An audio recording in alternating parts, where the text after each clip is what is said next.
और इसी तरीके से तुम्हें 3 नंबर जो कि है खेल के सामान्य नियम और 4 नंबर जो कि फ्री होने के कारण। तो मित्रों कैसे हो, मुझे पता है अच्छे नहीं हो, लेकिन वो छोड़ो। जैसा कि तुम्हें पता है 17 फरवरी को तुम लोगों का बोर्ड एग्जाम स्टार्ट होने वाला है और पहला एग्जाम में हमारा फेवरेट सब्जेक्ट हिंदी का, और मुझे पता है तुम लोग हिंदी में फोड़ने वाले हो। लेकिन यहाँ पर बहुत सारे ऐसे बच्चे हैं जिनको हिंदी में एक डाउट है। डाउट मतलब उन्हें पता ही नहीं है कि हिंदी की कॉपी को हमें कैसे लिखना है। मतलब मान लो तुम्हें हिंदी में सब कुछ आता है, सब कुछ क्या मतलब, पत्र आता है, निबंध आता है, क्वेश्चन आंसर आता है और व्याख्या आता है, लेकिन तुम्हें पता नहीं है कि इन सारी चीजों को तुम्हें कॉपी में कैसे लिखना है। एग्जाम्पल के लिए हिंदी में होता है निबंध, जिनमें बहुत सारे पॉइंट दिए होते हैं और कुछ लोगों को पता ही नहीं है कि हमें वो पॉइंट लिखना होता है या नहीं लिखना होता, और अगर लिखना होता है तो कहाँ लिखना होता है। और हाँ, टेंशन मत लो, क्योंकि आज मैं तुम्हारे सारा डाउट को क्लियर कर दूंगा, क्योंकि मेरे पास है तुम्हें समझाने के लिए हिंदी का क्वेश्चन, और मैं तुम्हारे अपने हाथों से लिख के बताऊंगा कि तुम्हें हिंदी की कॉपी को कैसे भरना है, बिल्कुल इस तरीके से। तो चलो, तुम्हारा टाइम वेस्ट बिल्कुल नहीं करूंगा, बस एक बात बोलूंगा, अगर तुम्हें नहीं पता है कि कॉपी को कैसे भरा जाता है तो इस वीडियो को मिस मत करना। तो चलो स्टार्ट करते हैं, लेकिन उससे पहले एक छोटी सी रिक्वेस्ट, अगर वीडियो देख रहे हो तो भाई लाइक कर दो, वरना तुम भूल जाते हो, और हाँ सब्सक्राइब कर दो, वो बिल्कुल फ्री होता है। तो देखो, तुम सभी को समझाने के लिए मैंने यहाँ पर लिया है एक हिंदी का मॉडल सेट, और जिस पैटर्न से इसमें क्वेश्चन है तुम्हारे एग्जाम में भी बिल्कुल उसी पैटर्न में क्वेश्चन होता है। तो आ जाओ, तुम्हें एग्जाम में क्या लिखना है क्या नहीं लिखना है वो मैं बताता हूँ। तो देखो, एग्जाम में तुम्हें सबसे पहले लिखना पड़ेगा ये खंड ब, दिख रहा है ना ये वाला खंड ब, और इसे तुम कहाँ लिखना है, तुम्हारी कॉपी के बिल्कुल बीच में, यहाँ पर जैसे मैंने लिखा है खंड ब।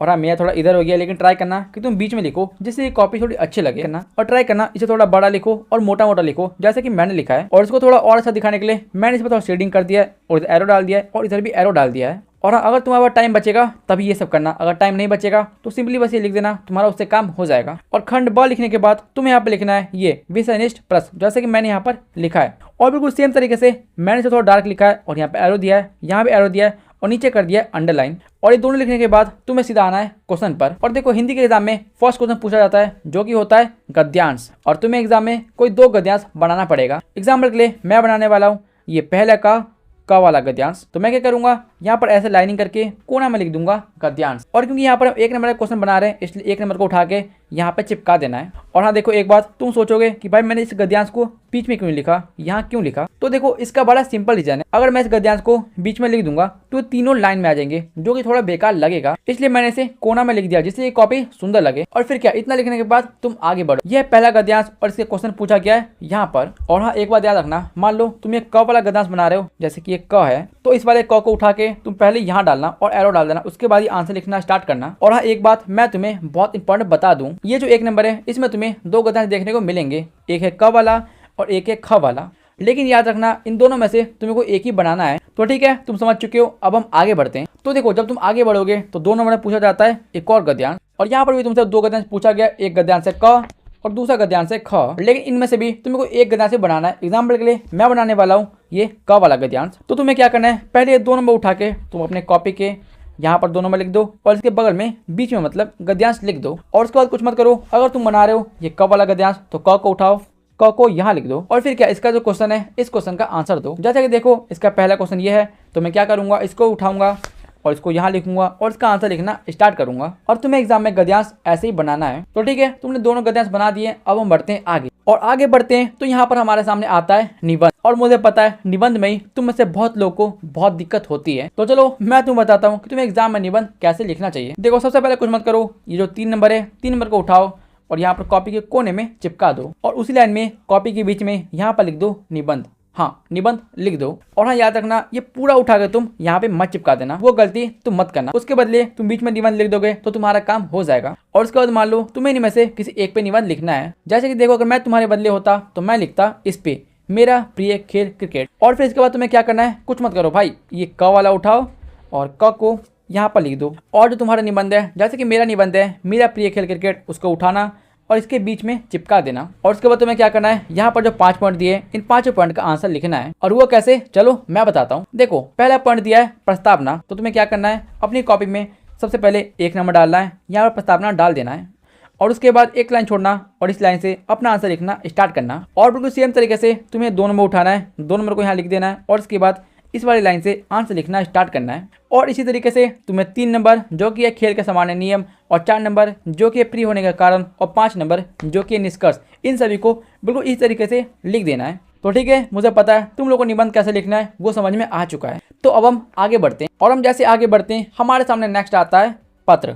और अपनी कॉपी में तुम्हें पत्र कैसे लिखना है आ जाओ मैं बताता हूँ। और पत्र के लिए तुम्हें कुछ नहीं करना, बस ये 4 नंबर उठाना और अपनी कॉपी में साइड में लिख देना 4 नंबर, और सेम लाइन में बीच में लिखना पत्र लेखन। और हाँ, याद से ये पूरा उठा के यहाँ मत चिपकाना, और ऐसा क्यों होगा वो मैं तुम्हें आगे बताऊंगा। देखो तुम कुछ मत करना, बस बीच में लिख देना पत्र लेखन। उसके बाद क्या, तुम अपना पत्र लिखना स्टार्ट कर दो। लेकिन जैसा कि मैंने बोला तुम्हें ये सारी चीजें यहाँ पे नहीं लिखना है, और ऐसा क्यों अब मैं बताता हूँ। देखो हम सभी को पता है जब भी हम किसी को पत्र लिखते हैं तो यहाँ पर हमें एक विषय लिखना पड़ता है कि पत्र किस विषय पर है, तो तुम उसी विषय में इस वाली चीज को लिखना। क्यों, समझ में आ रहा है ना मैं क्या बोल रहा हूँ। तो पत्र लिखने के बाद हमारे सामने आता है ये नंबर 5, जो कि होता है क्वेश्चन और आंसर, यानी कि प्रश्न और उत्तर। और इसको कॉपी में कैसे लिखना है आ जाओ मैं बताता हूँ। तुम्हें कुछ नहीं करना, बस नंबर 5 उठाना है और अपनी कॉपी के कोने में यहाँ पर नंबर 5 चिपका देना है। और इसके बाद ये पूरा उठाना, हाँ इस पूरे को उठा के कॉपी में चिपका देना। और फिर क्या, मान लो अगर तुम्हें पहले का आंसर आता है तो पहले का 1 नंबर उठाना, 1 नंबर यहाँ पे चिपकाना और इसका आंसर लिखना स्टार्ट करना। और उसी तरीके से मान लो अगर तुम्हें 2 नंबर आता है,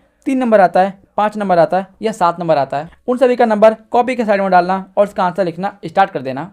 बस तुम्हारा क्वेश्चन आंसर भी खत्म है। और अब लास्ट बचा एक पॉइंट, जो कि होता है व्याख्या करना। और इसलिए तुम्हें कुछ नहीं करना, ये जो क्वेश्चन नंबर 6 है इसको यहाँ पर उठाना और कॉपी में चिपका देना।